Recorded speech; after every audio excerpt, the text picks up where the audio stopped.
opening statement, and then we'll take some questions. Yeah, first thing I want to thank our fans. Really appreciate them coming out. It's unbelievable to have the 2004-2005 team back here celebrating the 20 years. It was so much joy and fun to spend time with them today, have them speak to the team after a shoot around, just being around them. This is their home. We're proud to represent their alma mater, and just so proud to have, and honored to have them back. Really proud of the group. I thought we just continue to play and get to the next play, and made enough plays down the stretch against a team that is a terrific defensive team, rebounding, well balanced, well coached, and we were fortunate to make some plays down the stretch. Greg, you're talking about the 2004-2005 team coming back. What did it also mean for this team to get a win against a team that really set a legacy here at Niagara, kind of set the foundation for you guys? It's really important to honor those that came before us and appreciate what they've done for this program. They love Niagara. They love their teammates. They love their experience here. And for us, I can't think of a better group for them to come back and be around, because everybody's new on our team. Mm-hmm. And so you can feel the passion, you can hear the stories, you can feel the love for them and what they did together. They did it as a team. You got Coach Mahalik and the guys that came back. It means a great deal. And so for us, we're trying to grow as a team, and to be able to win a game like this when we're honoring their team is something that was really important, and I really wanted to do for them, so they could not only come back and have a great experience, but go away with a win as well. So what would you say then really went right for you this game? You want me or you want the players? I'm sorry. Of the players. Yeah, go ahead. I'll jump in. You go ahead, Lou. One thing I'd say is that we really stuck together. There was times in the game where it was kind of going up and down, and we just stayed the course, like Coach said. Like we didn't allow a turnover or a miss layup or offensive rebound affect how we're gonna play. We just stayed together, and I think that's why we won the game. Oh yeah, I'll add that what Lou said was stay together, stay the course. I think that was the best defensive game, one of the best defensive games we played, and we just kept on guarding for 40 minutes no matter what happened, no matter if we missed a layup, missed a shot, open three, or whatever, we just kept on guarding, and I felt like we just let that show, and that's why we came out with a victory today.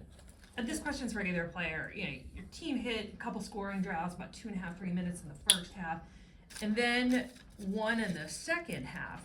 First half, how do you work through those stretches of scoreless time, 2-3 minutes? Start with you. I feel like based on what our coach was saying, he said it's going to be rough. We're going to have droughts. Might have 8 possessions where we don't score the ball. We just got to stay the course. So we knew it was going to be a dirty game, a grind out game. So no matter what, we just stayed the course, believed in each other, kept on sharing the ball, and got the victory. One thing I'll say is one thing we say is if we don't score, they don't score. And like he was saying, we guarded, and if we go through our droughts, then they're gonna go through a drought. And sticking to our shot principles, making sure that we open threes, free throws, and layups. When we got that, that's when we started going back on our runs. So just sticking to those and not straying away from them. So it was about halfway through the second half when you started to really separate. What really kind of propelled that? Where did you find the momentum? I think for us, when we can get stops and we can get on the open floor, I think that's helpful. And then I thought we hit some timely connected plays. I can't talk, I yell too much. Just to go off Coach saying, we made a lot of connected plays. There was no one-on-one. It was swing, get into the paint, kick out. We had a lot of those, and when you have open shots, the chances of going in are a lot higher. So, and we got players that knock down shots. So. I think when you look at the efficiency, you shoot 50% and 57%. Inside out is something that we talk about. And those guys did a good job of that today. For the players, what was the biggest difference for your team between the first and the second halves? I felt like we had a conversation in the locker room about them collapsing on the drives, and the second half we really looked to kick out of those positions and got open shots.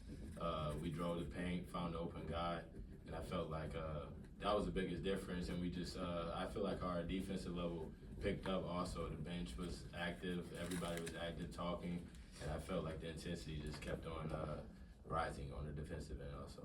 Do you think this is going to be indicative of the kind of games that you see in the Metro Conference this season? Well, like Coach said, this is a tough conference. It's not a game that we can sit back and just relax. It's every day, every game, and that's why we got to practice physical and just be prepared to go to battle every game. And I think we all prepare for that, and Coach prepares us for that. So be ready for every game this conference. What do you want to carry from this game throughout the rest of conference play?